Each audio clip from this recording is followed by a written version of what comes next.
I think we can begin, Akika. Yes, ma'am.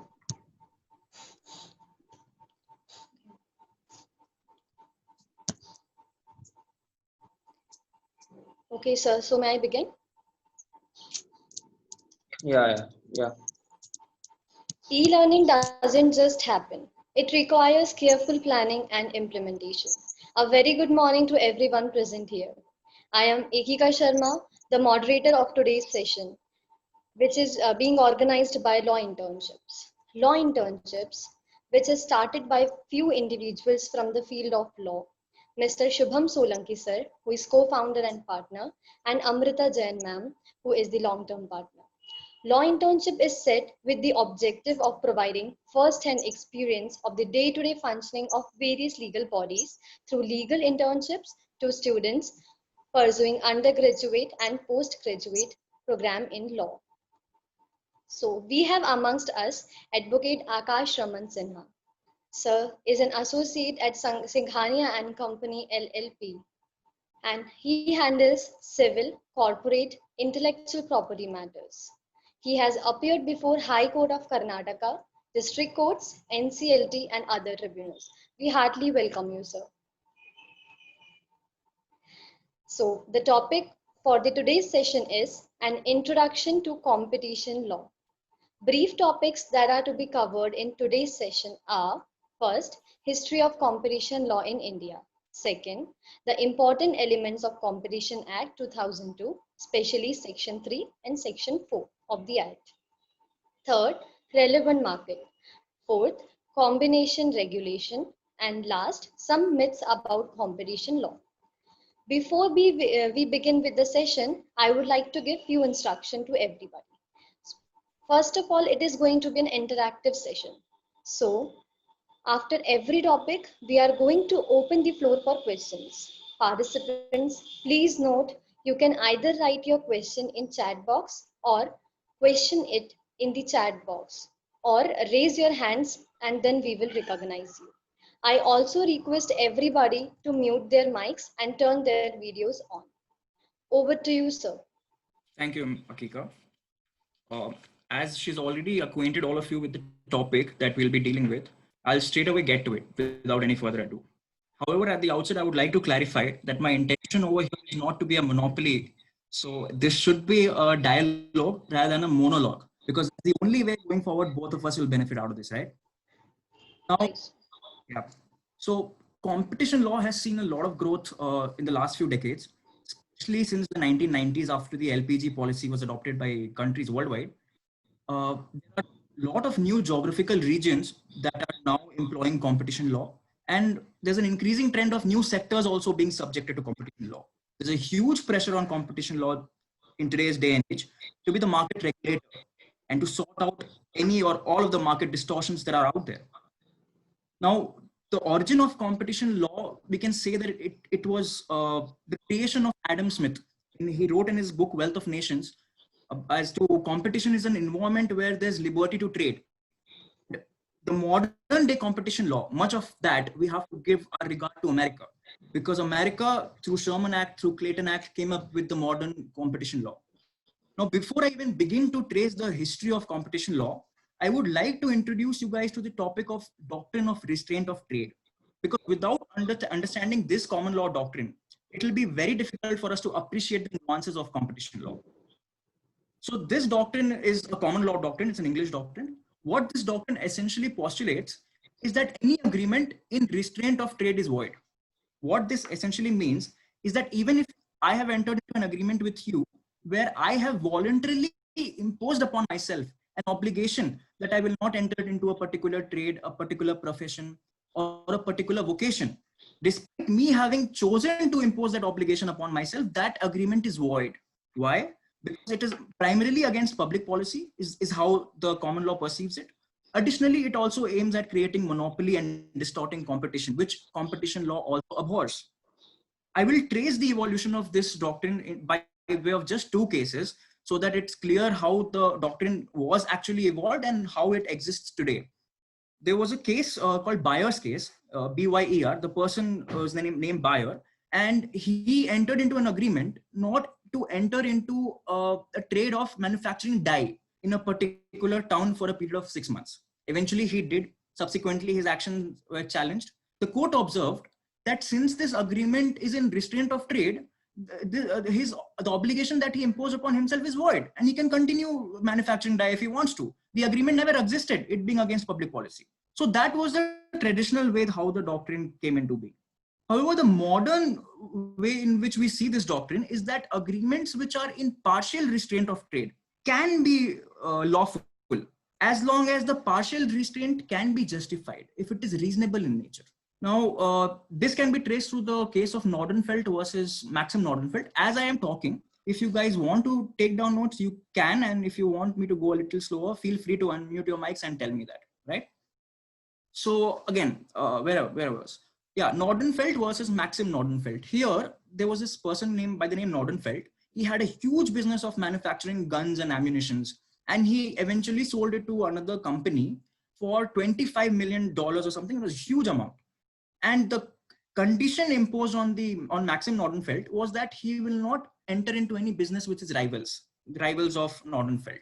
Now, when he actually entered into business which he was not supposed to, this action was challenged before the courts. Now, the court held that actually this agreement is valid and the restraint imposed is lawful. For this, the court came up with a 3-part test. If your agreement seeks to protect a legitimate interest, which was the case that was subsequently found in this particular case that I'm telling here. If your agreement seeks to protect a legitimate interest, if there is reasonableness as between the parties, and if there's reasonableness in public policy in general, then the partial restraint is lawful. Now, why this doctrine is important is because much of what competition law exists today and how it is regulated today, we owe it to this doctrine. Now, competition law, we can say, was first originated in Middle Ages, because that's when in Europe, something called as guilds came into existence, where there were a group of merchants who traded together and who foreclosed other people from trading along with them. And when they were regulated, we can say that, okay, fine, for the first time, maybe competition law came into existence there. But the modern competition law, it exists through America, and we have to thank America for it. And America is considered to be the cradle of antitrust law. America came up with the Sherman Act of 1890. Now, Sherman Act was primarily against preventing monopolies in the market. It did not provide for combinations or mergers between the companies, but it just wanted to prevent monopolies in the market. It also was against companies attempting to gain a monopoly. However, the act was very ambiguous in nature, and it never clarified what is a monopoly or what is attempt to gain monopoly, which is very confusing term. It can be very subjective. Therefore, the need was felt to replace the act, and subsequently a Clayton Act came into picture, which was followed by FTC, Federal Trade Commission. My point being that this is the first time when an antitrust law came into picture, and we have to understand why. Because in 1800s, 1900s, that was the time of rampant industrialization. There were railway lines set up everywhere. Various new industries like coal industries, mine industries, all of these industries came up.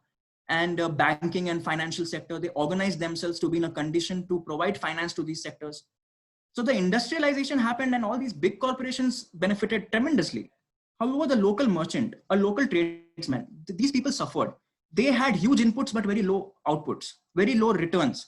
So they lobbied the American government saying that please protect our right. Our business is being taken away from us. And that is why we say that it is not just a legislative framework. The competition law which came into picture in America was not just a legislative framework. It is the reflection of their socio-political outlook. They decided it fit to have a competition law in existence which ensures a fair play amongst all the market players. And that is how competition law came into origin in America. Subsequently, there was World War II. America won the war and imposed its competition law in Europe as well as in Japan, because in Japan, they found competition law to all the businesses to be tied along nepotistic lines. And in Europe, there were already huge cartels existing in Germany. So that's how competition law further spread. Now, coming to the origin of competition law in India. In India, the first act that, so to say, regulated competition in the market was MRTP Act of 1969, which stands for Monopolistic and Restrictive Trade Practices Act. Now, as the name suggests, this act was primarily against curbing monopoly again. It had its own framework, the companies were classified into three for the sake of this act. Any company having asset value of more than 20 crore was deemed to be a large company. Any company having asset value of more than 100 crores and a market share of 25% was deemed to be a dominant company. Now, if a large company has to merge with a dominant company, it required prior approval from the government. Additionally, if a company had more than 100 crores of asset value, then it could not enter most of the sectors unless and until government gave it permission. So again, the market was tightly regulated. Actually, regulated is a wrong word for this. The market was administered, which is not the goal of competition law. And therefore, it was felt that this act is going to be obsolete very soon. And it did become obsolete very soon. Also, the act aimed at curbing what we call restrictive trade practice or unfair trade practice. Now, the act was as ambiguous as an act can be on these terms, and subsequently these terms were lifted from MRTP Act and put in consumer protection, because again, this is more on the lines of consumer protection. It was never a proper competition act as such. So a need was felt to replace the act. A high-level committee was set up under the guidance of Mr. Raghavan, which suggested that it's about time that we come up with a new law, and a competition law of 2002 was set up. Now, it is very important to understand why MRTP Act failed and why a competition act so far hasn't failed. The distinction is MRTP Act really lacked teeth to penalize for its contraventions. Maximum it did was give a cease and desist letter to a company that was found to be violating any of the provisions of the act. And if the company chose to ignore the cease and desist letter, there was virtually nothing that the MRTP Commission could have done at that point of time. In fact, it'll be astonishing if I tell you that from 1991 till 2007, there were only 7 cartelization cases heard by the MRTP Commission. And you won't believe all of these cases ended up in dismissal, because they didn't have enough proper mechanism in place to prosecute a company.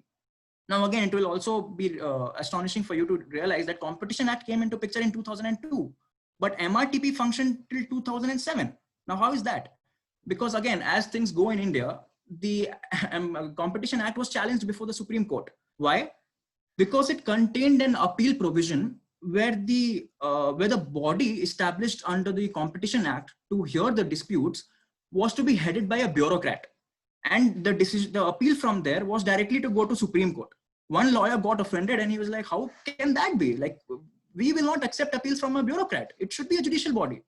And it took 5 years for the Supreme Court to figure this out. And Supreme Court finally ordered the Competition Commission to be set up into 2 bodies. One, the regulatory body consisting of the chairman and 6 members. The other was the adjudicatory body with its appellate body as the COMPAT.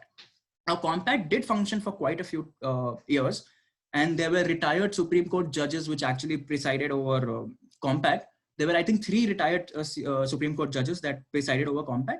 And it was they soon, however, found that there was nobody fit enough to preside over COMPAT, and COMPAT became obsolete. So now COMPAT has been done away with. If I haven't clarified earlier, COMPAT stands for Competition Appellate Tribunal. So yeah, COMPAT was done away with. And then what is the scenario now is that if the CCI first adjudicates, the appeal from CCI, that is Competition Commission of India, goes to NCLAT. So the appellate tribunal of the body hearing company law matters also hears competition law matters, which is strange, so to say, because competition law is a very unique area in itself. And although company law and competition law both regulates companies, the nature of the regulation is very different. And I will probably talk about it if I get time later on. But moving on again. So NCLAT is the body which hears appeal from CCI as of today. Now, having told about the history, I will straight away jump to the second subtopic, that is important sections of competition law. And why I have chosen section 3, 4, 5, because this is all that is substantive in nature in Competition Act. It is diverse in nature, it is very wide, yes, but section 3, 4, 5 are the substantive laws. Rest everything in Competition Act is procedural in nature. That is why it is very important to understand section 3, 4, and 5 in detail. I would like to share my screen so that you guys can read section 3 and I don't have to reiterate it at the same time. I'll just do it. Give me 1 second, please bear with me. it comes as host has disabled participant screen sharing. How do I go about this? Just a second, sir. Yeah. We'll make you co-host.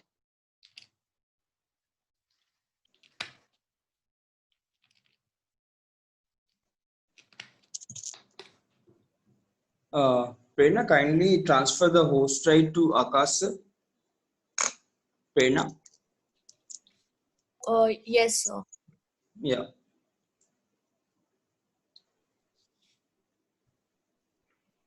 You can just allow him to share his screen. You don't have to Yeah. transfer the rights as a such. Yeah, you can do that as well. Yeah.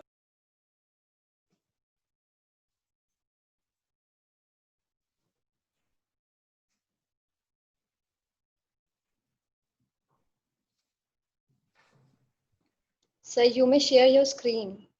All right. Thank It you. will also work. Yeah. Thanks a lot.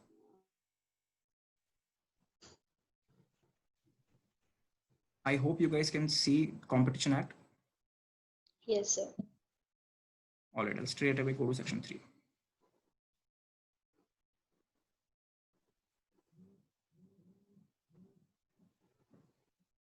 All right. As you can see, section 3 is about prohibition of certain kind of agreements. So chapter 3 in entirely. Section 3 is about anti-competitive agreements. Now, before we even begin to talk about this section, it is very important to understand what is an agreement. And I say this because agreement, the import that it has in competition law is different from the import that it has in, say, common parlance or in case of other statutes. Normally, we assume that an agreement is a set of promises and a reciprocal promises or anything that is intended to be enforceable later on. That is not how Competition Act sees it. And I will take you to the definition of agreement for you to understand it clearly.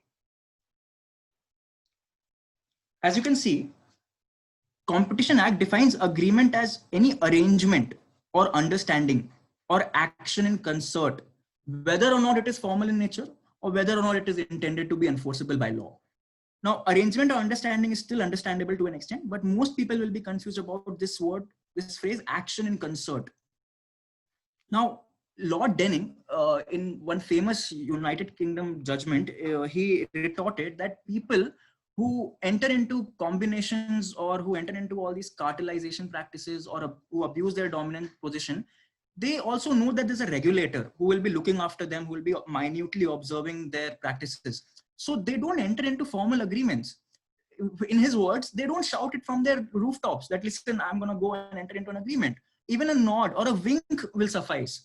So today, how these people actually cartelize is that they might just go to a shady bar, or probably one telephone call would do, or just somewhere in a restaurant, two people of the company meeting and they will decide like that. So there need not be any formalistic agreement whatsoever. And that is why we say action in concert. Action in concert is when the action taken by your company is mirroring the action taken by some other company. And it is not, and there is no market justification for it. There's also another word which a lot of people confuse action in concert with, which is price parallelism. Now I'll explain what price parallelism is. Price parallelism is, I increase my prices by 10%. Mr. Shubhank here also increases his price by 10%, followed by Ms. Akika and followed by Ms. Prerna. Now, the regulator will see that how come everyone is increasing its prices by 10%? There has to be some justification for it. So if the regulator finds that, yes, there is some justification, maybe the market forces are working in such a manner that is forcing the market players to act like this, fine, justified. And we stop at price parallelism. However, if there is a price parallelism plus means an additional act which cannot be justified by the forces of market, for which there is no market justification. And the director general, he's a person appointed by the CCI to investigate the case and see if there's any prima facie case and then submit a report. So he will see whether it is price parallelism or price parallelism plus. And this distinction is the test for concerted action. Right. So I hope the nature of the agreement that all these companies enter into is clear. If it is not, you can probably message or unmute and ask me without. Right. So section 3, I don't want to read this section again for you. I'm just going to lucidly explain it to you so that when you read it on your own, you will understand and appreciate the section better. Now, section 3.1 is the governing subsection. It says that no enterprise should enter into any agreement that is having an appreciable adverse effect on competition. What is appreciable adverse effect on competition? For that, we go to section 19.3. I will go subsequently and tell you what are the criteria we look at to see whether an enterprise is causing an appreciable adverse effect on competition. But before that, I will just break down this agreement into this section into two for you. There are two kinds of agreements that this section abhors. One is horizontal agreement. The second one is a vertical agreement. Horizontal agreements are agreements entered into between enterprises at the same level of production chain. Simply put, one manufacturer entering into an agreement with another manufacturer. Vertical agreement will be an agreement entered into between one manufacturer and a distributor. Now the distinction is that for horizontal agreements, we apply per se rule. What that means is, once you read the section, you will understand that if the firm is entering into any of the practices which is given in section 3, subsection 3, all these practices, I'll come to it, I'll explain the nature of these contracts, these agreements. So once the firm enters into these practices and the DG finds that, okay, this enterprise is entering into any of these practices, his behavior is per se illegal. These actions are presumed to be having an adverse effect on competition, which means that it is illegal unless and until the company comes forward before the commission and can rebut it and can prove it otherwise. So the burden of proof is on the company to prove before the commission as to how you are not distorting the competition. Whereas in case of vertical agreements, if you see the language, it says these are the vertical agreements that are highlighted. I will come to it. These agreements will be in contravention of subsection 1. That means these agreements will be anti-competitive in nature if they cause or if they are likely to cause an appreciable adverse effect on competition. So the onus is on the Director General here to go to evaluate whether they are causing an adverse impact on competition or not, and accordingly submit a report to the commission, and they have to establish. Therefore, you can see, and we follow rule of reason here. This is called rule of reason, that the DG has to reason it out whether it is causing an adverse effect or not. So this is of a much more serious nature, we can say, all these horizontal agreements compared to these vertical agreements.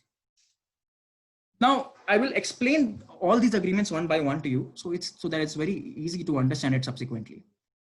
So subsection 3 says, any agreement between enterprises or association of enterprises who are engaged in similar trade of goods or provision of services which directly or indirectly determines purchase or sale prices. This means price fixing. Essentially, what it means is, I reduce my price. Mr. Shubhank also reduces his price. I again reduce my price because he also reduced his price. And this keeps on going for back and forth for quite some time, until the company which is not as financially strong as the other company, which does not have any other relevant market from where it can leverage its resources, will give up. And he'll be like, I cannot keep on doing this forever. So suppose that's me. And then I go to Mr. Shubhank and I'm like, listen, we cannot keep on doing this forever. Why don't we enter into an agreement where we decide an amount below which we won't lower our prices? By doing that, both of us can understand what our margins will be, and we can have a stable profit. Now, if we enter into any such agreement, this is price fixing, and this is directly violative of section 3. Next agreement is limiting or controls production, which means, controlling production. So what a firm does, which is not performing very well in the market, what that firm will do, it will limit the production and create something called as an artificial scarcity in the market. He has enough resources to produce the ample quantities, but he will not, because it's theories of economics, right? Once your supply goes down, the demand goes up. Once the demand goes up, you can increase your prices. And this practice is prima facie anti-competitive in nature. Now, in fact, it so happened, I think in 2011 or something, few cement manufacturers were doing this. They made telephone calls to each other. They decided to fix prices and even limit production, both of these things simultaneously. So the Builder Association of India moved against these cement manufacturers, and CCI imposed an unprecedented 63 billion fine on them. So companies, before indulging in these practices, have to be really wary of the way they go about their businesses. The next is sharing the market or source of production. This means dividing the markets. Now, again, falling back to the same example, me, Mr. Shubhang, Miss Akika, and Miss Prerna, 4 of us are, say, shuttle bus providers in a particular geographic territory. What we do is we decide that, okay, I'll take north, you take west, someone will take east, the other person will take south. So rather than having 3 competitors to me, now I'm a monopoly in my market, because I have a limited geographic region where I'll be sending my buses. So does Mr. Shubhang, Miss Akika, followed by Miss Prerna. So our consumers, they will not have any substitute, even if we charge abnormal prices. No matter how much amount I charge, the consumer who has to take a bus from north will not go to east and to take a bus, right? So basically, it's just pure exploitation of consumers. That is why this is also anti-competitive in nature. The 4th horizontal agreement is bid rigging or collusive bidding. Now, this term might be a little ambiguous for most of you, so I'll just explain the terms. Bid rigging or collusive bidding. Bid rigging, very simply put, means taking turns to win a tender. There'll be a tender floated by some department of the government. A lot of contractors will come and say that, okay, fine, I want this tender. They will quote their prices. What happens in bid rigging is that there can be different kinds of bid rigging. There'll be something called as bid suppression, where 5 of us will decide that, okay, fine, let's not put a quote for this bid. We will abstain from this. The 6th person will get the bid, and accordingly, when the next time a tender is floated, I will go for it. When the next time tender is floated, someone else will go for it. So there's an understanding. The other form is collusive bidding. Collusive bidding, what happens is a lot of people will bid and they will put exorbitant amount. They'll quote an exorbitant amount. So the government will be forced to give it to someone who is not quoting as much. And when that person gets it, there's an internal arrangement whereby that person will appoint one of the other bidders as a subcontractor. So everyone profits from this, right? But again, it is detrimental to competition. That's why even this is anti-competitive in nature. So these are the horizontal agreements. Now, if the company is found to be doing any of these activities, like I mentioned earlier, it is per se illegal unless and until the company can come before the commission and prove it otherwise. Followed by the vertical agreements. Oh, I'm sure you guys are very clear with the meaning of horizontal and vertical agreements, right? Vertical agreement is between a manufacturer and a distributor. So first kind is tie-in arrangement. Now, tie-in arrangement is where I am the producer and you're the consumer, and you want a particular product, which we will call it as tying product. But I want to sell another product to you, which we will call as tied product. So when you come to buy the product that you want, I sell it to you, but with the condition that you are forced to buy the tied product also. Basically, I'm forcing a product that you don't want unnecessarily down your throat. So, and this product has to be in a different market. So a classic example, we suppose you go to buy a shampoo. Now this shampoo is bundled with a pen. You either buy it together or you can't buy any of these things. That's a proper classic tie-in arrangement. And if it can be proved that it is having an appreciable effect on competition, then this will be anti-competitive in nature. Now I have one question for all of you. I go to buy a car. And then the manufacturer decides and it tells me that, okay, fine, you can buy the car, but you have to compulsorily buy the tires along with it. I want to ask all of you, is this a tie-in arrangement? Either reply through chat or unmute your mic and you can talk. Let's make this an interactive session. Anybody?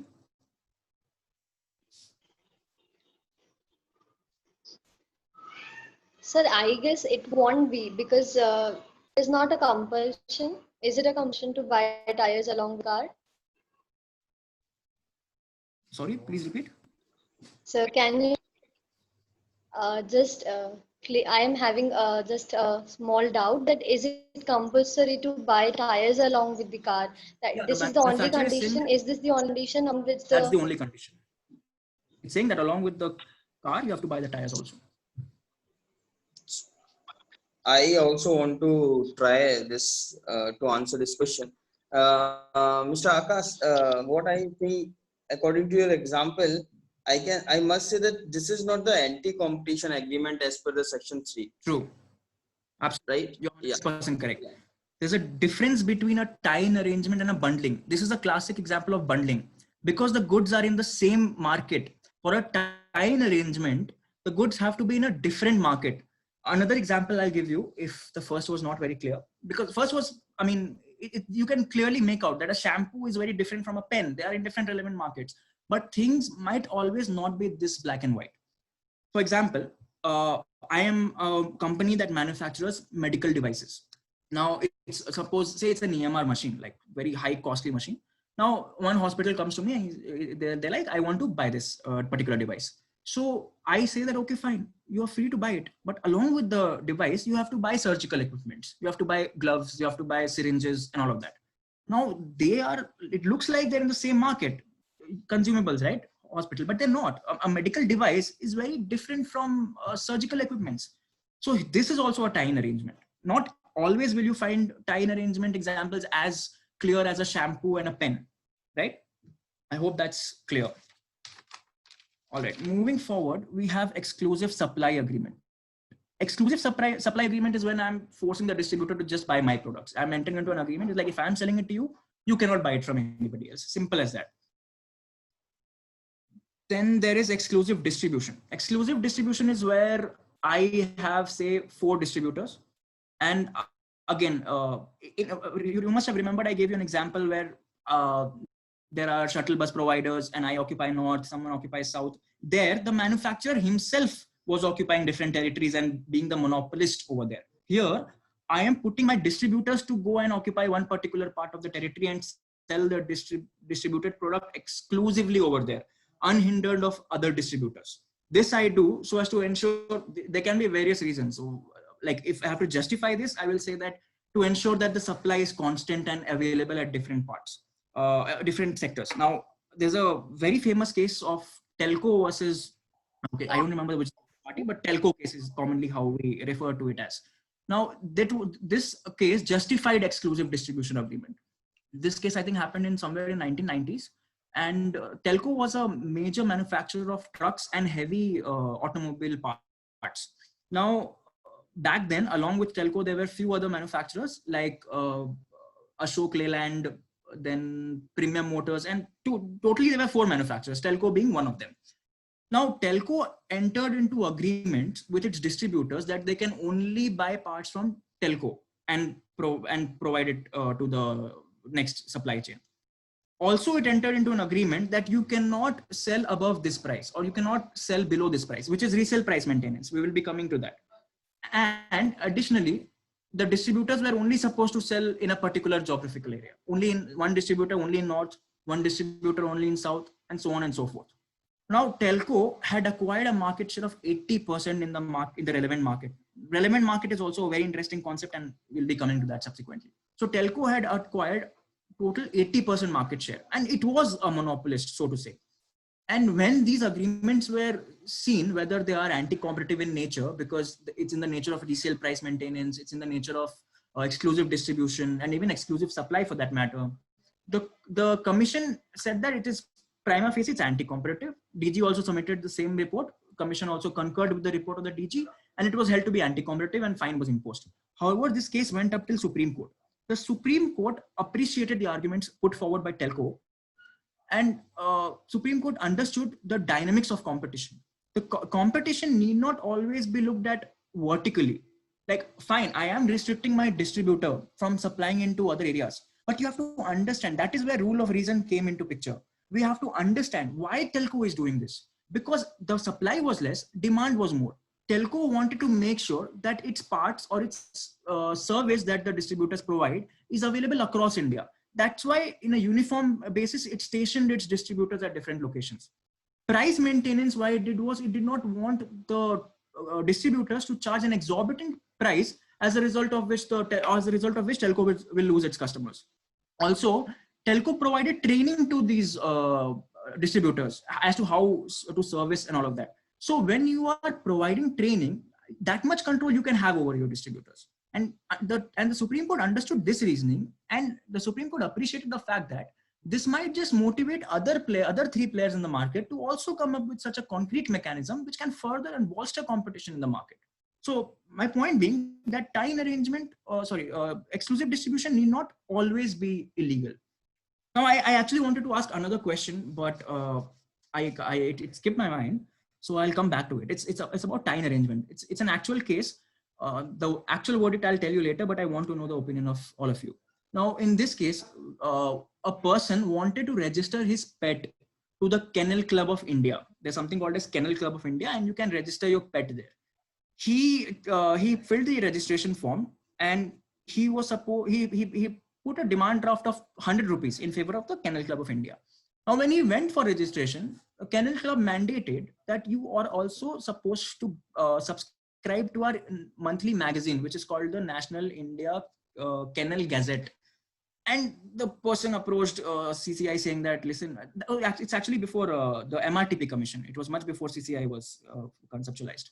So he approached the MRTP commission and said that, listen, this is a proper anti-competitive practice. It's a tie-in arrangement. Now, what do you think? Is it a tie-in arrangement or not?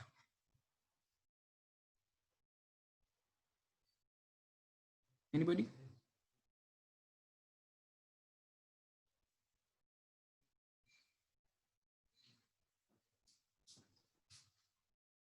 Actually, I'll clarify it for you because this is actually a little ambiguous.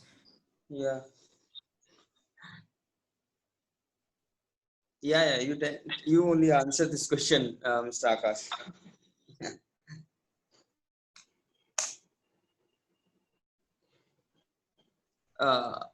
It's not audible.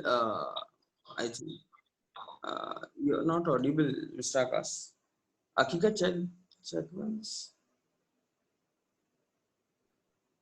Sir, your mic is muted. Yeah, I think I was logged out. Yeah, I hope everyone can hear me now. Yes, sir. Yeah. Yeah. So I was saying, at times things might actually be a little ambiguous, especially when it comes to tie-in arrangement. And your opinion can definitely differ from MRTP commission. This was held to be not a tie-in arrangement, but in my opinion, this is a tie-in arrangement because registration at the Kennel Club is not the same as, it's not in the same market as getting a magazine from the Kennel Club, right? So I will move on. I'll share my screen once again.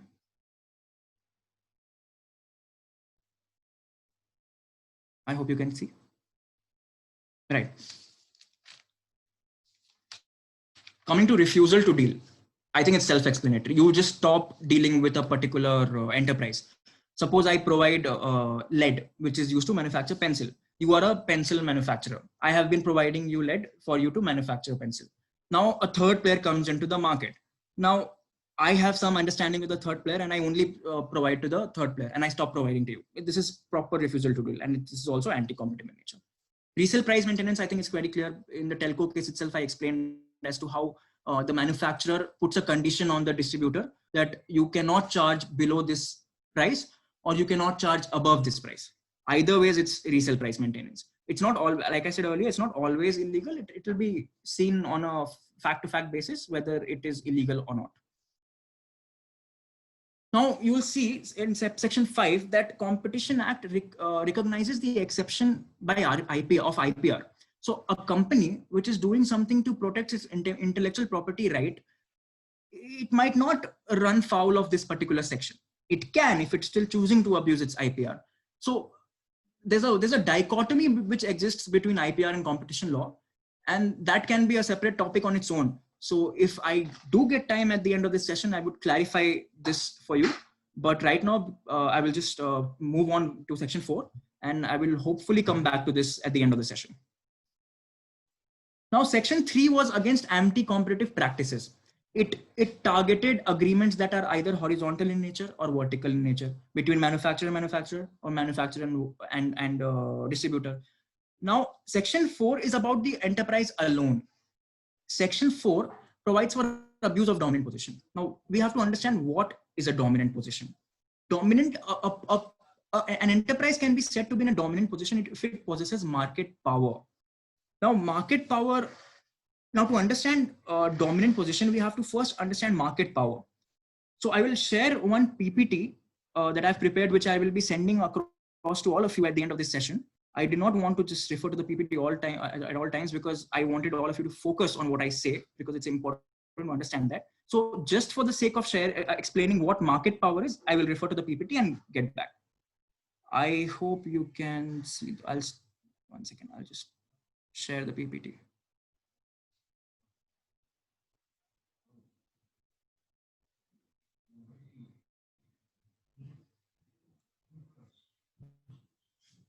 Can you see? Yes, sir, it is visible. Can you guys see the PPT?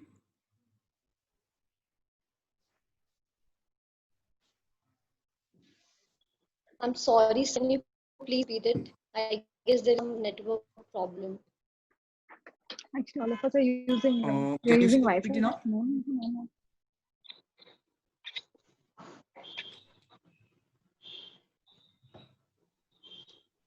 Oh, can you guys see the PPT?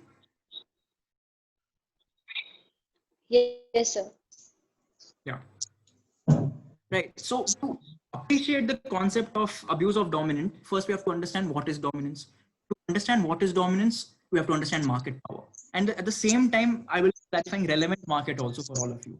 Because in section 3, if you would have noticed, the languages shall be causing appreciable adverse effect in the relevant market in India. So a company is only contravening section 3 if it is contravening section 3 in light of the relevant market. Now, what is relevant market? I'll come to this now. So market, to a certain market power, we look at three things. First of all, what is market? Then we look at market share and we look at barriers to entry. Now, market, simply put, we understand it by saying I'm sorry to interrupt, sir. So we cannot see the PPT. you cannot. No. Okay, 1 second.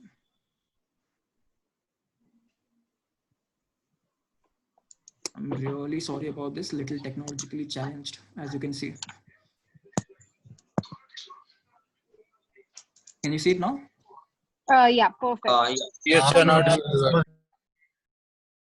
Yeah. So as you can see, we are trying to appreciate the concept of market power. And to do so, we need to identify the market first, the relevant market. We need to see it in the light of market share that a company has. And we need to see the barriers to entry for potential market players. Now, market, again, simply put, we understand it by a place where buyers and suppliers meet and they have their interaction and the demand and supply and all of that happens.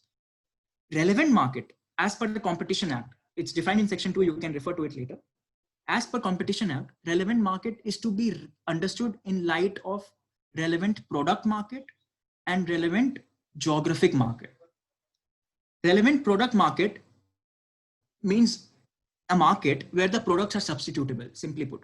For example, if you go to buy Pepsi and you don't get it and you end up buying Coca-Cola instead, then we can say, and if a lot of consumers do that, if a lot of consumers are willing to buy Coca-Cola when they're not getting Pepsi, we can say that they are in the same product market because they're interchangeable. There exists a demand side substitutability, which you can see here. So demand side substitutability is to be seen from a consumer's point of view.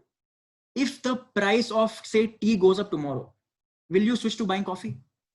If you do, and if a lot of consumers in the market do, then we can say that there's a demand side substitutability. If there is a demand side substitutability, the products are in the same relevant market. Supply side substitutability, we look at it from a producer's point of view. If the producer can switch to manufacturing coffee instead of tea without incurring additional costs, then they are in the same relevant product market from a supplier's point of view. If there's any confusion regarding this, please ask me.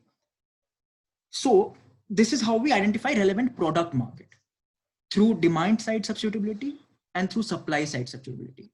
What we look at from a consumer's point of view is interchangeability of use.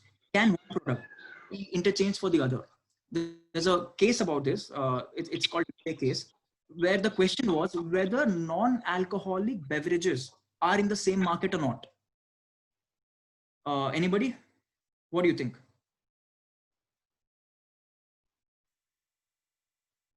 Whether non-alcoholic beverages are in a same market or not.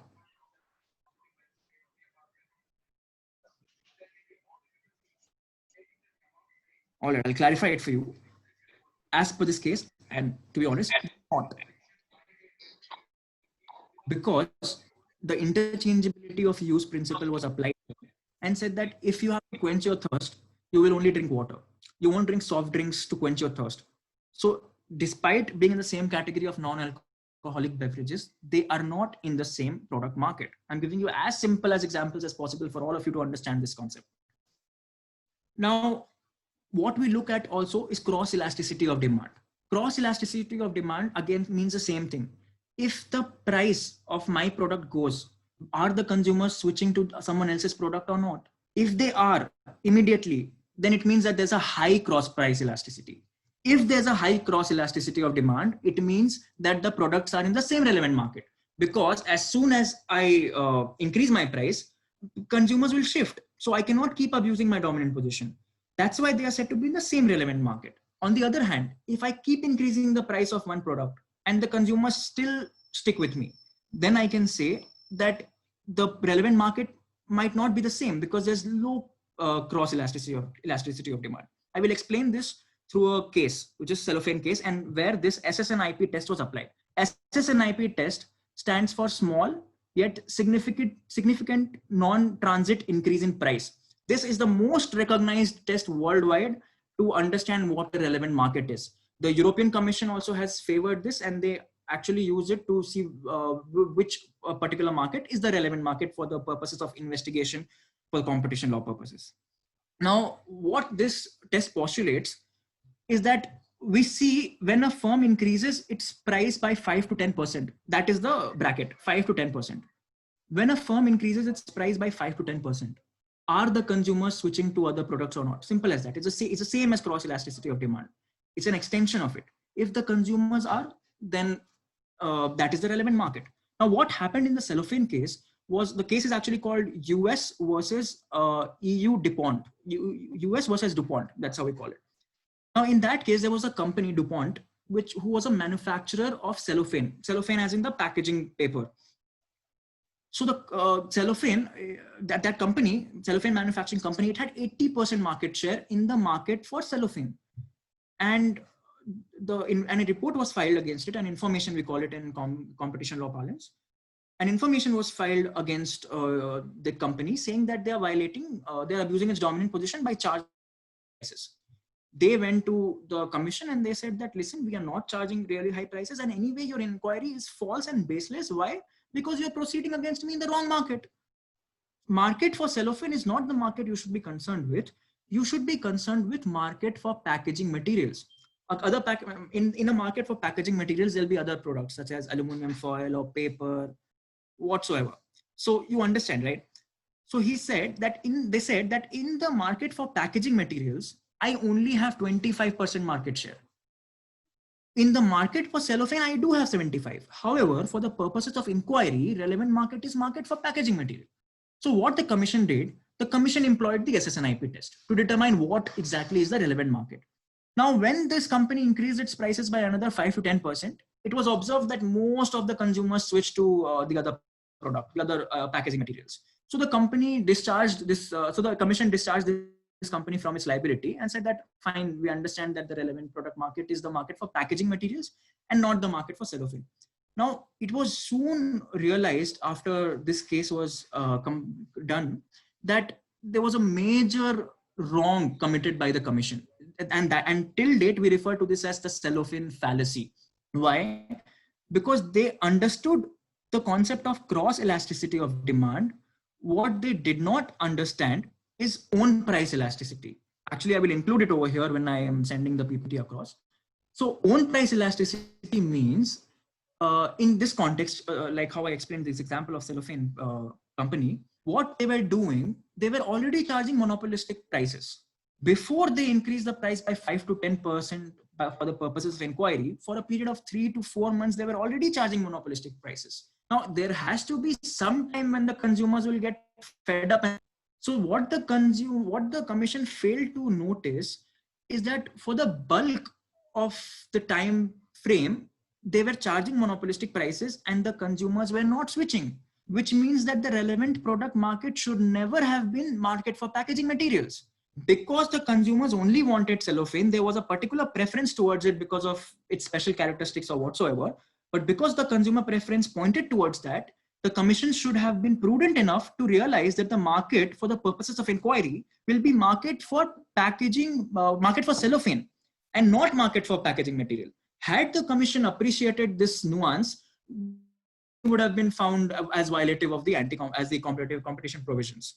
Right. So that is the relevant market. So once you have identified what is the relevant market for the purposes of inquiry, to determine whether the firm has a market power or is abusing its dominant position there, you have to see market share.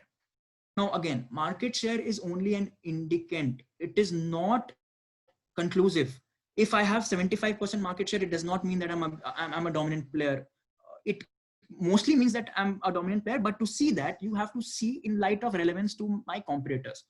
For example, say I have 40% market share. And in that relevant market, say the relevant market is soft drinks. I have 40% market share. Along with me, there are 8 other players. Am I dominant? The inquiry might come as, okay, he's not dominant. But if I have 30% market share and there are only 3 players, I might still be dominant. For example, Ola and Uber, both are dominant. There need not be one company that alone is dominant. There in the market for cabs, right now we have 2 major players, Ola and Uber. Meru was also, I think, taken over by either Ola or Uber. So given that which have almost the same market share, both can be dominant. However, we determine in different market for the purpose of different market apart from Ola and Uber, we determine it on the basis of the relevance it has to the competitors. The last is barriers to entry. To finally to see whether a firm has a dominant position, we'll see whether any new firm is foreclosed from entering. Sure. Yes. So like you said, dominant position prohibited under the Competition Act?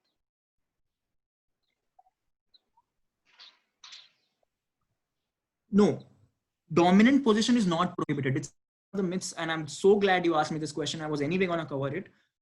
Dominant position is not prohibited. Monopoly is also not prohibited under the Competition Act. What is prohibited is the abuse of dominant position. And what leads to abuse of dominant position? For that, we refer to Section 19. Section 19 is a very important section. I would ask you guys to make note of this. Section 19 contains certain factors that enables us to determine what is a relevant product market, what is a relevant geographic market. It has certain criteria. It also has certain criteria to ascertain what amounts to appreciable adverse effect on competition. It also has certain criteria.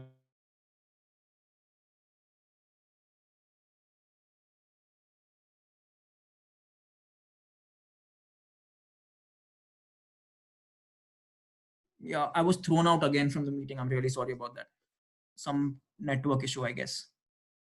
I hope you can hear me now. Yes, sir, you're audible now. Yeah.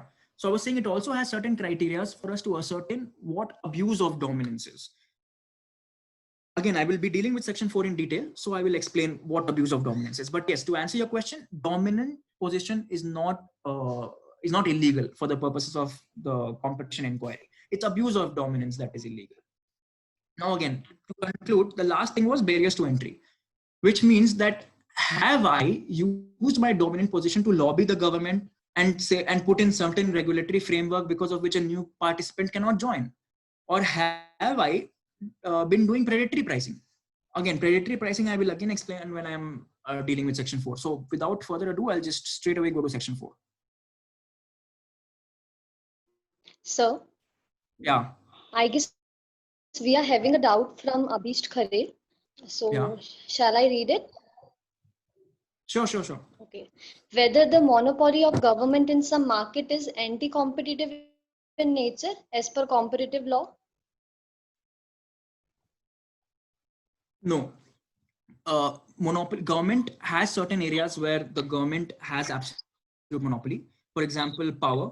But yeah, nowadays they are starting to license private players as well. But the government has the discretion. It was there in the MRTP Act also, areas where a normal participant couldn't enter without prior governmental approval.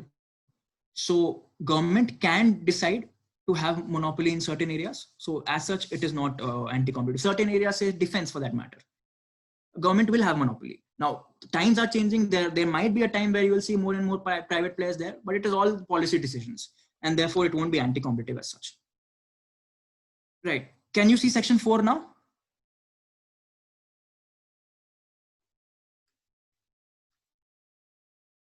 Hello?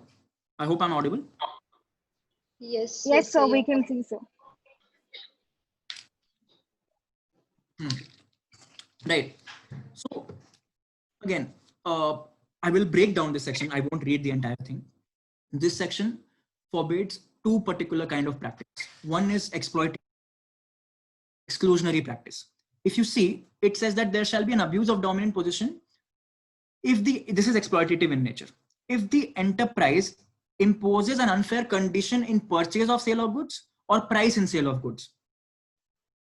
What this means is that I am already dominant in the market. Now, I don't have any reason to innovate because I am already enjoying much of profits already. I don't want a new competitor to come and challenge me. So what I do is that I restrict innovation. Again, I put in certain conditions by virtue of which I will not allow others to innovate and become dominant. This exclusionary practice incorporates three elements. One is discriminatory pricing, one is predatory pricing, which I was referring to earlier, and the third one is excessive pricing. Now, how can I go about doing discriminatory pricing? What I will do is I will charge different prices from consumers which are in different markets, but for reasons unrelated to costs. If I am doing it for reasons related to cost, it is justifiable. I'll give you a very simple example. Suppose I am charging different prices in North Delhi and I am charging different prices in South Delhi. A consumer who has to buy something in South Delhi won't travel all the way to North Delhi and go and buy. I am justified in doing so if I have a manufacturing center, say only in South Delhi, and I have to incur transportation cost and storage costs and all of that. But if I don't have to incur that because I have a manufacturing center in North Delhi as well as South Delhi, then there is no reason for me to be charging discriminatory pricing to the consumers. And if I am doing so, then I am violative of subsection 2 here. Now, predatory pricing is when I'm undercutting the prices so much that nobody else can compete with me.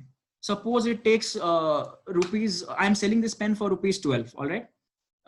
Now other competitors are also selling it for rupees 12 and the cost of making this pen is say 8 rupees. Now I start selling it at 6 rupees. Now I start selling it at 6 rupees per unit. What I'm doing I am selling it below my manufacturing cost. Because I have say other businesses, I am also in the telecom sector or here and there, and I can leverage the profits I gain there and I can recoup my losses. That's why I keep doing this. But someone who's solely manufacturing pen, who cannot keep selling at 6 rupees for a long period of time. So that person will soon be out of business. That is predatory pricing. And someone who wants to enter this market also can't, because he will know that I cannot compete with this person. So this exactly is predatory pricing. And exorbitant pricing will be when there's nobody in the market, so you are charging whatsoever money you want to charge. Now coming to the second subsection. Limiting or restricting production of goods or technical or scientific development. It is the same as I already explained this earlier. It's about creating artificial scarcity because you don't want any enterprise to be dominant. Third is indulging in practice resulting in denial of market access. So you can indulge in practice that result in denial of market access by way of predatory pricing because nobody will be joining that market. Or what these major companies do, like I'm just giving an example, Reliance, I don't know if they actually do it, but an example, Reliance might just lobby with the government because they have some connections and ensure that in the sectors that they are operating, new people cannot enter, new enterprises cannot enter because they have, because they will bring about some regulation change or something along those lines. D is making conclusion of contracts subject to acceptance, basically imposing any irrelevant condition in the contract. I am buying an apartment from Mantri Builders, residential house. Mantri Builders is imposing a condition on me that you can only lease it to students and you cannot lease it to, you can only lease it to say family people, not students, not bachelors. Is that condition relevant to the contract? It is not. And it being not relevant to the contract, it is clearly violative of this. And if Mantri continues to do so for everyone who's taking their apartment, it is clearly an abuse of dominant position. Now, last is uses its dominant position in one relevant market to enter other relevant market. It's something like, suppose I manufacture printer and I am saying that if you're buying my printer, you have to buy the toner that comes along with it as well. Ink, the printer ink. Now, someone who just manufactures ink, because I am already so famous in my printer market, they'll be like, okay, fine, I'm getting a good deal, printer along with the ink. So they will buy, they will come and buy. Now the person whose business is solely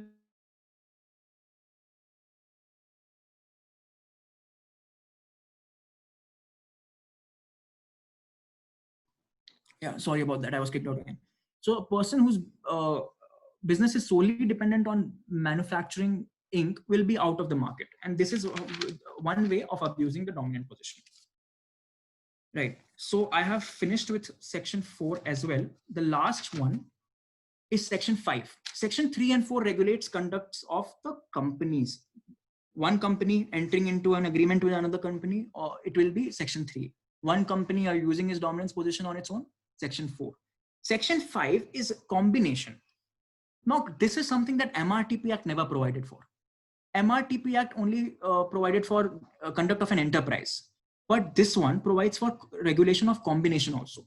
I won't go through the entire thing again. In my PPT, everything is there with regard to what is the threshold. I don't want to just repeat it because that is unnecessarily time consuming.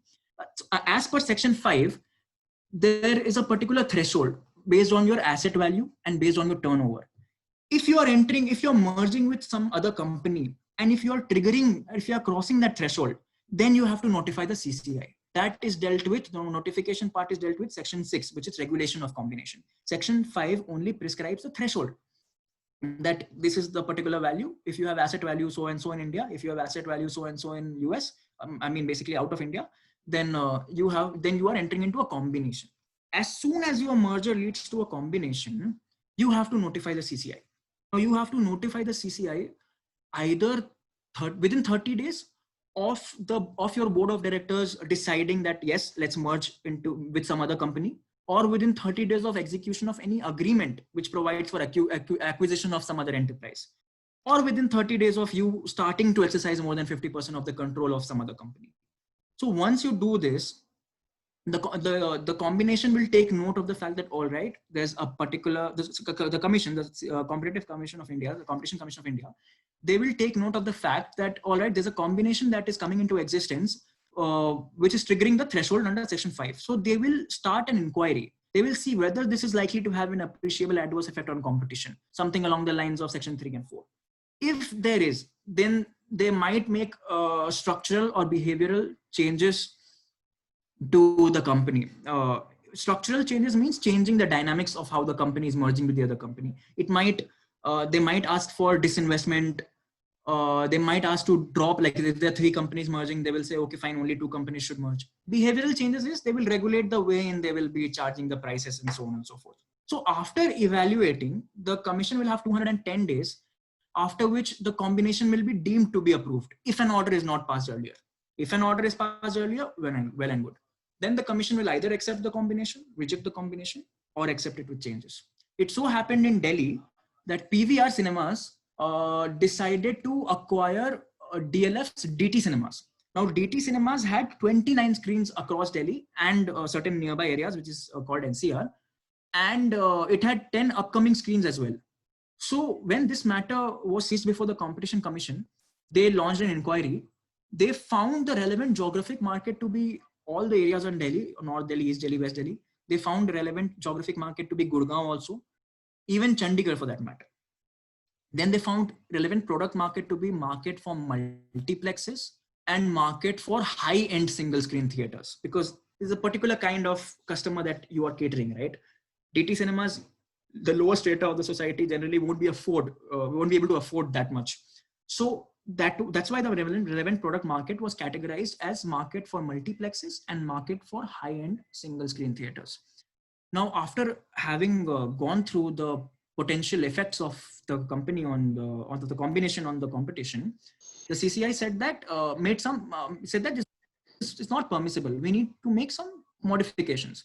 PVR suggested that fine, we will make some behavioral changes, but the commission said that no, we need to make some structural changes. And accordingly, it asked PVR to not acquire some 10 of single screen theaters of DT Cinemas. So that's how CCI operates with respect to combinations. Now, last topic is some myths about competition law. I think you already asked that question. Yes? Excuse me, sir. Sir, we are having a question from Surendra. So may I proceed? Sure. Okay. Does asset revaluation decision does asset revaluation decision explain anything about quality of corporate governance?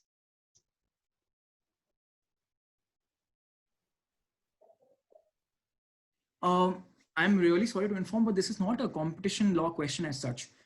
This is about the internal mechanism of the company. Now, okay, fine. I will take this opportunity to actually clarify the difference, not the difference, but the different spheres in which company law and competition law operates.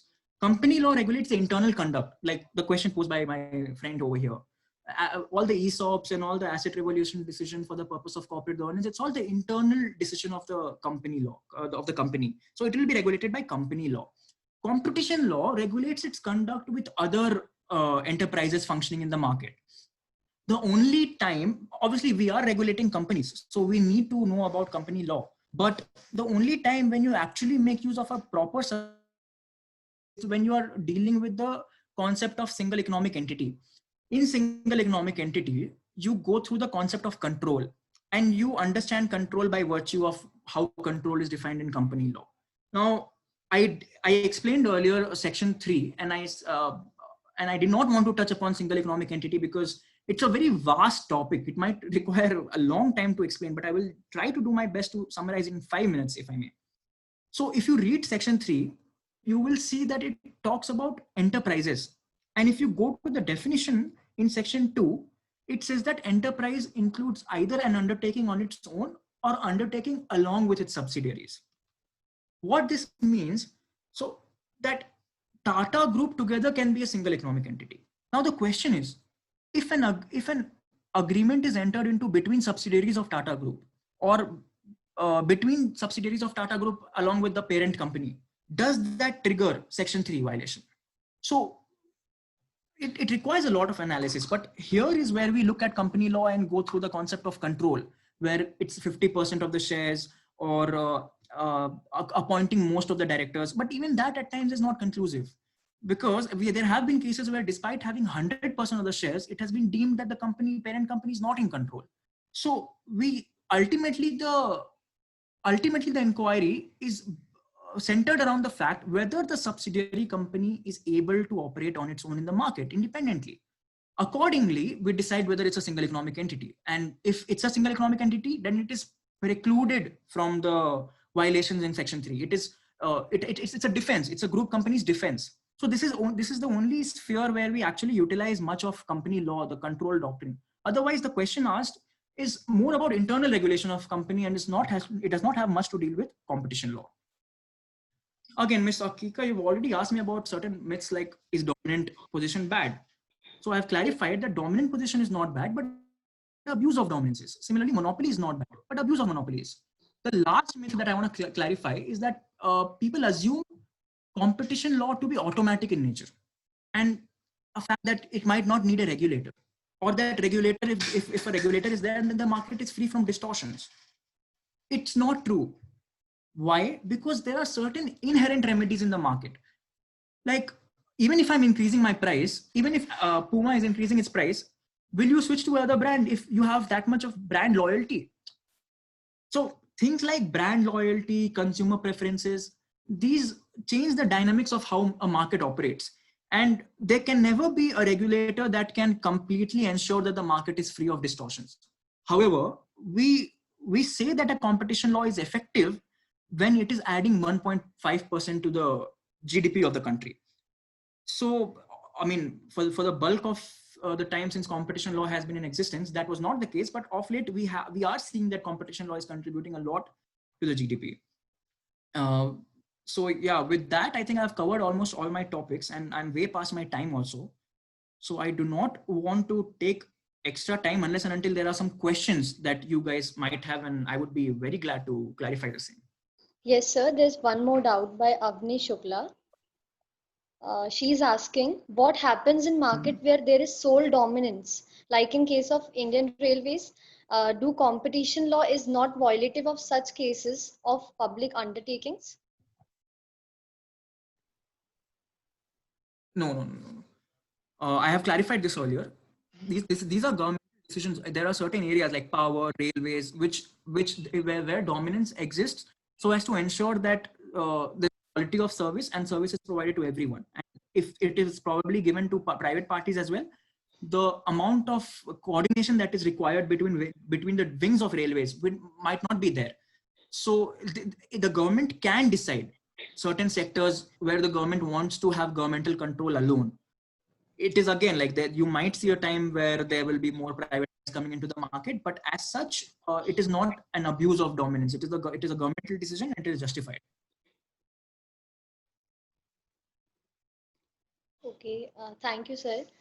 Sir, as you stated earlier, I would like to know the relation between IPR and competition law. Right, Can you right, right. please It's drop it so actually a very interesting topic to touch upon. Sure. Actually, a lot of people think that IPR and competition law are contradictory to each other. Why? Because what is the purpose of IPR? Purpose of an intellectual property right is to grant a monopoly to a particular market player.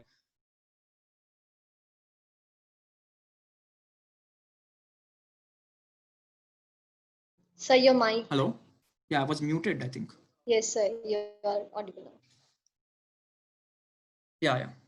Am I audible Yes, now? Yeah. So again, like I was saying, the purpose of IPR and competition law is actually the same. Although superficially, if you look at it, you might see a direct contradiction. The fact that IPR grants monopoly by way of patents or whatsoever, it grants a monopoly and the right to exploit that, right? That's why we say that IPR and competition law may be contradictory, because what is the role of competition law? Competition law is to prevent monopolies, right? Competition law is to regulate competition in the market, is to make sure that a lot of new entrants are coming into the market. That's why superficially, although there does exist, if you do an in-depth analysis, you will realize that they are not actually contradictory to each other. They're complementary. People say that IPR endangers competition and competition law engenders competition. Not true. There's a difference between exercise of a right and excesses of a right. Even IPR does not allow abuse of its rights. Under Patents Act, I think section 27, if I'm not wrong, I stand corrected if someone knows the exact section, but I think it's section 27. As per section 27, you cannot abuse your patent rights. There are only a certain things you can, as a licensor, you can do. You can restrict your licensee from selling it selling in the territories where other licensees are operating. But you cannot restrict them from selling everywhere, right? That is an abuse of your patent right. So even IPR recognizes this concept. And if you come to Competition Act, under section 3, subsection 5, which recognizes IPR as an exception. So the two acts are trying to work together in ensuring that there is effective competition. The only lacuna where I can probably point you towards is that there exists a justification by way of subsection 5. But abuse of dominant position, it's not justified. There is no provision in the Competition Act which allows an IPR holder to abuse its dominant position, which in my opinion is wrong. Why? Because if you see other jurisdictions such as European Union, actually they recognize something called as an objective justification test, even under the concept of abuse of dominant position. There, they look at the fact that an IP holder has spent so much of his money in doing research and development to come up with the innovation that he has come up with, that he should be allowed to charge a little extra price so as to recoup or recover the losses that he had earlier incurred. That is the whole idea behind this objective justification test, which is lacking in the sphere of Indian competition law, which I can.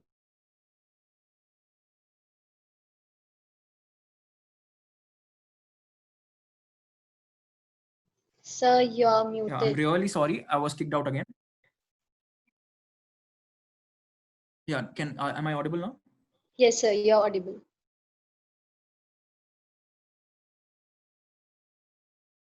Yeah, am I audible now? I hope you heard the last thing that I said, right? About objective justification test. Yes, sir. So that is the only thing that is lacking in the Indian sphere. Yeah, if that is there, then I would say that competition law and IPR can actually work together in harmony. But still, we are not far from it. Section 3 does provide IPR exemptions. Also, if you see how IPR can actually promote competition. So think of a situation where the IP holder is not given a monopolistic right. What will happen? Amount that he has spent in R&D, how will he be able to regain it? And when he knows that he won't be able to make up for his losses despite coming up with the innovation, he won't be tempted to innovate in future. And that will lead to a situation which we call dynamic inefficiency. It might look in the long run that fine, it's not actually problematic, but in the long run, you will realize that not giving monopoly to IP holder is actually contradictory to the purpose that the Competition Act is trying to achieve. Competition Act wants welfare of the consumers. It wants to prevent anti-competitive agreements, and it wants free trade. Welfare of the consumers is also one of the important objectives. It's not a Consumer Protection Act as such, but that remains one of the objectives. That's why if you don't allow an IP holder to innovate, and if it does not have the motivation to innovate, and it will lead to dilution of competition in the long run. Nobody will come up with innovation. And once that happens, that is exactly what competition law is trying to avoid. So superficially, it is contradictory. But after an in-depth analysis, you will realize that it is complementary. I hope that answered.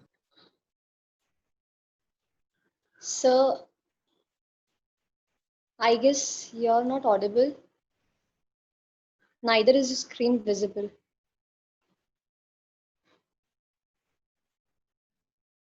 I hope you were able to hear me completely. I Yes. clarified it. If you were not able to hear me, I will repeat it. I guess I'm done with the doubt, sir. I'm Something clear is with the really doubt. I'm sorry, sir. Can you please repeat your sentence? right. If anybody else has a doubt, I'll be glad. Yes, sir. Yeah, Okay. if there's anybody else who has a doubt, I'll be glad to answer it. Okay, sir. So before another question, I'd like to make a brief announcement. Are you fine with it, sir? Yeah. Okay. Okay, so now we'll go ahead, and now it is a time for asking some questions. So if anybody has doubt, make sure Yeah, that sure. Yeah. yeah, sir. So it is just a reminder that please be sure that you have typed your question in the chat box, and or you have raised your hand. That is being in your setting. It is under your control panel. So please kindly text us the questions. Now we will further move with another doubt. Sir, someone is asking. I guess he's Abhish Khare. He want to know. Suppose one Yeah. company is I read that question. You can repeat it. sir. So may I repeat, or you will? Sure. You repeat it for the benefit of everyone. Yes, sir. Okay. Now suppose one country is giant in its sector like Amazon, and Amazon has bulk data about its customer. So the using of that data is to surpass the selling of product of suppliers of its own platform. So is it liable for use of its dominant position in the market? No. It's abuse of dominant position, and no, the company is not liable. That is how most of the companies operate. You have, based on your consumer preferences, you will obviously have a lot of data about the consumers you are supplying goods to based on the account that they create on your website. And using that data, you will actually evaluate what else I can do, where I can innovate, what my consumer wants. That is the whole essence of how a company operates. So that is not abuse of dominant position. What will be abuse of dominant position? When you are sharing that data with someone else.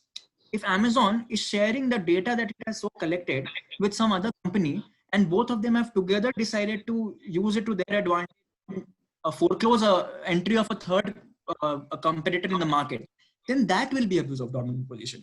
Sharing of vital information between enterprises is abuse of dominant position.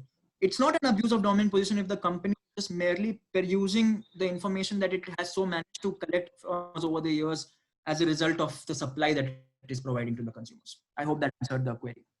Okay, so he has made a specification like Amazon has its own product of brand Solimo. Own product of brand Solimo. Yes, sir. I'm not very clear with the question. I don't understand what does he mean by Amazon has its own product of brand Solimo. Solimo, is there any other company having similar product? Okay, Abhish, can you please speak up your own doubt or be specific about it? Abhish, am I audible, Abhish Khare?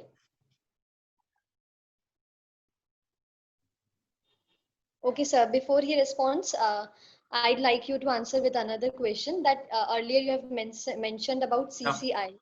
So, may I know how is it Yeah. established, the procedure of its establishment, and is its liability limited, or its power limited or not? So, can we have a discussion over it? Yeah, so CCI, the framework for its establishment is provided in the Competition Act itself. And like I mentioned earlier, that the Supreme Court had ensured that there's an adjudicatory wing and a regulatory wing.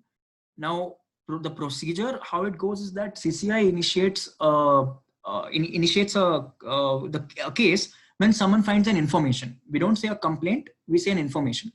So when someone finds an information that, okay, I feel like this particular company is abusing its dominant position or is entering into cartelization, then based on that information, CCI directs an inquiry. Now, this information may be filed by an individual, any person, a body of individuals, any statutory body, any person whatsoever as defined in the Income Tax Act. This information may also be filed, this information may also come as a reference from any statutory body, or the central government or the state government can direct CCI to launch an inquiry. Or CCI can also on its own motion, suo motu, can also take up matters.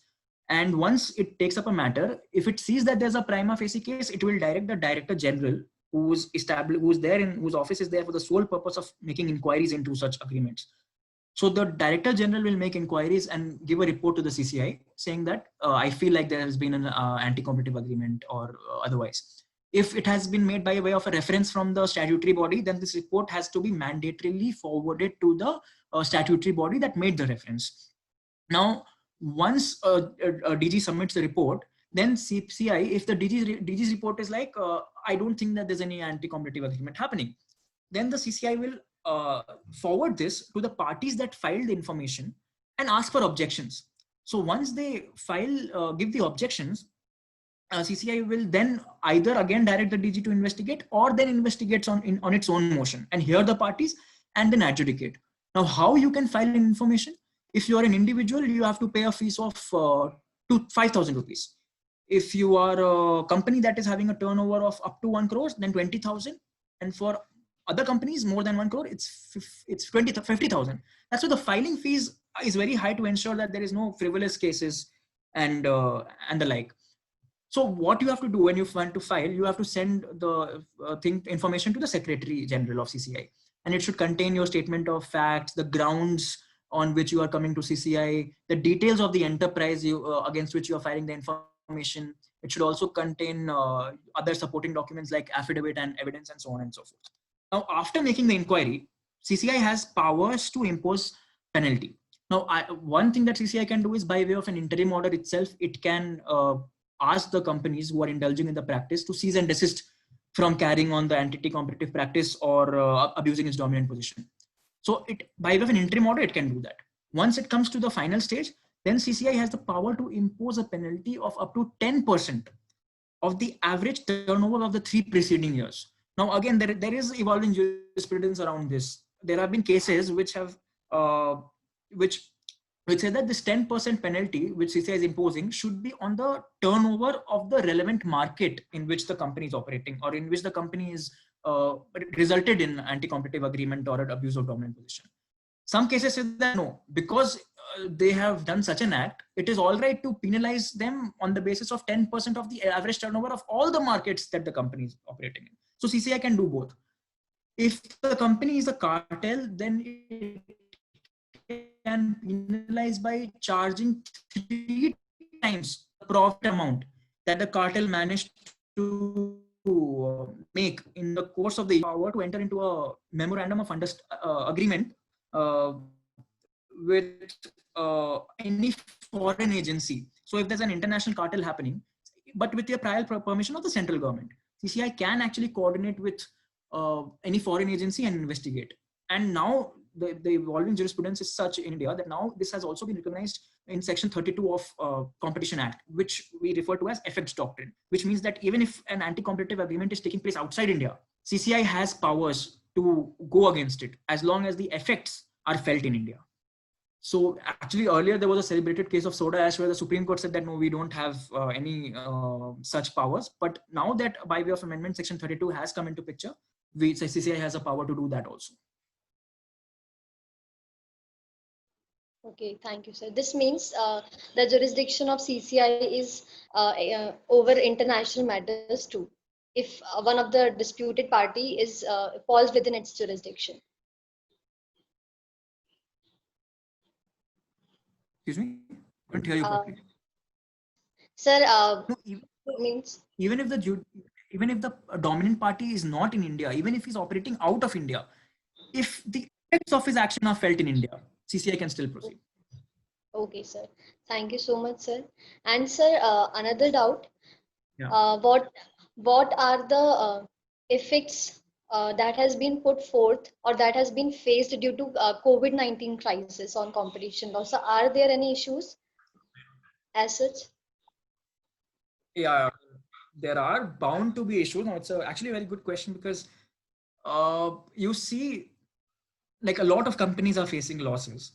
So there's bound to be a time when these companies start collaborating with one another in an effort to recover the losses. Or actually, what might happen is that certain companies which are in sectors such as producing face masks or hand sanitizers, these companies can just start, hiking their prices so as to exploit the consumers. Now, this actually happened in Italy, and the Competition Commission went after such companies. However, in India, we don't have much to worry about. Why? Because Ministry of Consumer Affairs already came up with a notification, I think, by virtue of which they have capped the prices which a company can charge maximum for essential commodities, and face masks and hand sanitizers are all included under the definition of essential commodities. So that is not going to happen for sure. The other thing is Section 54A of Competition Act. It's a very good section in the sense that it provides that the central government, by virtue of a notification, might exempt certain companies from collaborating with one another for the purpose of ensuring that there is no disruption in the supply chain. So you might see such notifications coming ahead in the future as the market slowly starts to open. Because the government has to realize that there are disruptions in supply chain, and the companies will be forced to resort to such measures. Additionally, CCI actually started functioning not properly, but with a reduced capacity from 13th of April. E-filings have started. Earlier, if you had to file an information after doing e-filing, also a physical filing was required. Now that requirement is done away with. So people are filing information, and as opposed to many other laws, you will see all these IBC insolvency laws, RBI's moratorium rate, everything stands suspended, but not Competition Act. There has been no such notification that Section 3 or 4 and 5 won't apply for the period that lockdown was imposed. So a company who has indulged in anti-competitive practices or who has abused its dominant position, even during this time, can be liable in future. However, speaking from the side of the company, the Competition Act is a beautifully drafted act. If you see properly, safeguards exist in the Competition Act itself. There are inbuilt safeguards. The proviso to subsection 3, which provides for horizontal agreements and all of that, it provides that certain agreements which are in the nature of research and development, or which tries to pool in the resources for technological advancement, or towards consumer welfare, increases efficiency in market, all these things will not be considered a violation of Section 3. So if the companies come together to ensure that there is no disruption in supply chain, they share certain information to ensure that ultimately the consumer is getting his goods, I'm sure they won't be proceeded against. But yeah, it is advisable for such companies to consult a lawyer first before doing so. And sir, by whom the cases of competition law are being represented? It is either by a lawyer or by parties themselves or by CACS who represents the cases.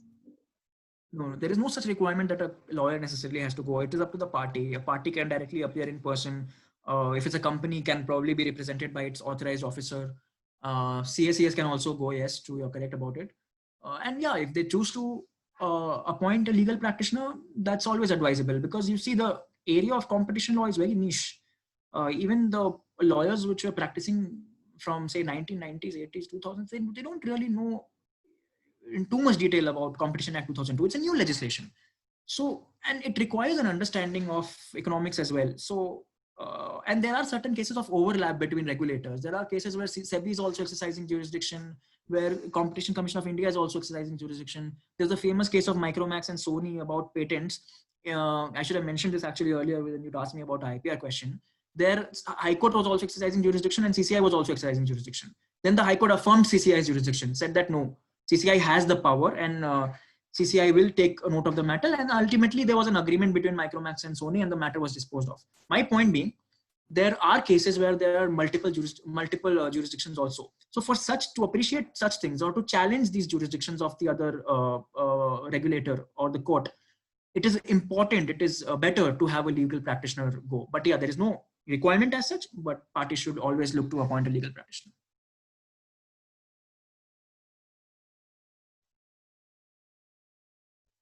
Sir, we are having a doubt from Surendra Pal again. Yeah. And he's asking how is dominance defined in the legislation and case law? And what are the elements that are to be taken into account when assessing the dominance? All right. Dominance, again, is there is no one case law that says this is dominance. So dominance has to be assessed in light of market power, which I explained through relevant market share, relevance to competitors, barriers to entry. So once you peruse all of these things, you will be able to ascertain whether a company is dominant or not. Like I said, just because a company has 70% market share does not mean it's dominant. Yes, it is a strong evidence in support of the fact that it could be dominant. But whether it is dominant or not, there has to be a proper approach. We have to see the relevant market. We have to see whether there are barriers to entry. After seeing all this, we understand. Additionally, the Competition Act in itself provides for certain factors where we see whether a company is abusing its dominance. But that is after we determine whether a company is dominant.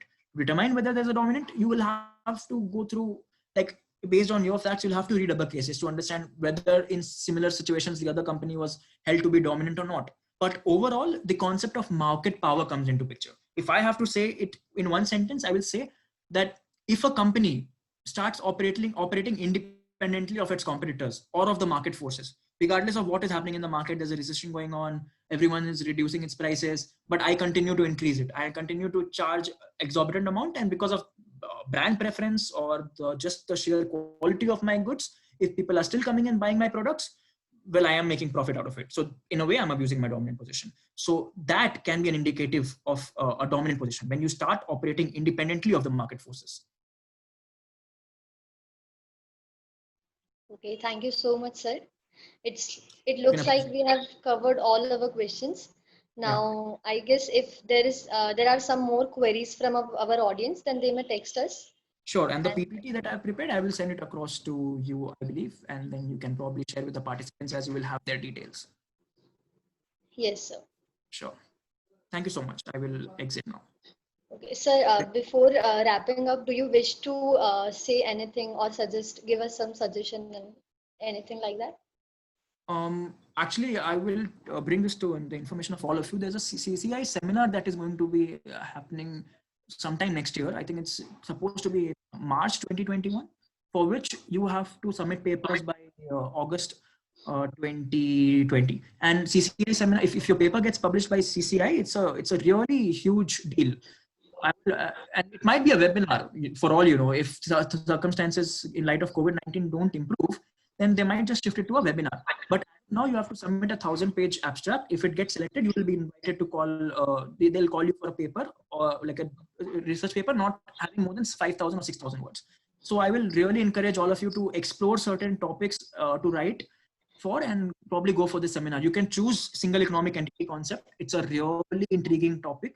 The group companies privilege, or you can choose the correlation between IPR and competition law and how it is not contradictory but complementary. You can also write about overlap of jurisdictions in case of High Court when it sees of a matter with respect to patents, and competition law also having the jurisdiction with respect to the same matter, or any critique of any famous judgment that you come across. But yes, I encourage all of you to go for that. It's going to be really big. Okay, sir, before concluding the session, Surendra has came up with another doubt. He's asking, does the concept of abuse cover both exploitative and exclusionary? Yes, it covers both. Exploitative is the first part of the section where we talk about imposing unfair price, imposing unfair condition. That is exploitative. Exclusionary is all your refusal to deal and leveraging the market power in one market and imposing it in the other market, or limiting the technological productions. All these are exclusionary practice, and exploitative is when you put an unnecessary condition or you go ahead with predatory pricing, you go ahead with discriminative pricing. So 4.2a, that is subsection 4, subsection 2, clause A. That in essence is your exploitative practice, and the rest that follow are your exclusionary practice. Okay. So, sir, I would like to conclude the session now. May I proceed? Sure, go ahead. I, Ekika Sharma, moderator of today's session, on behalf of Law Internship, extends a hearty gratitude to Mr. Akash Raman Sinha, who honored us with his enriching session and took time out of his busy schedule. I must also mention our deep sense of appreciation to all the participants who are present today. Hope this session was a great learning experience for all of you. Thank you again, one and all. Have a great day. Thanks Thank a you lot. so much.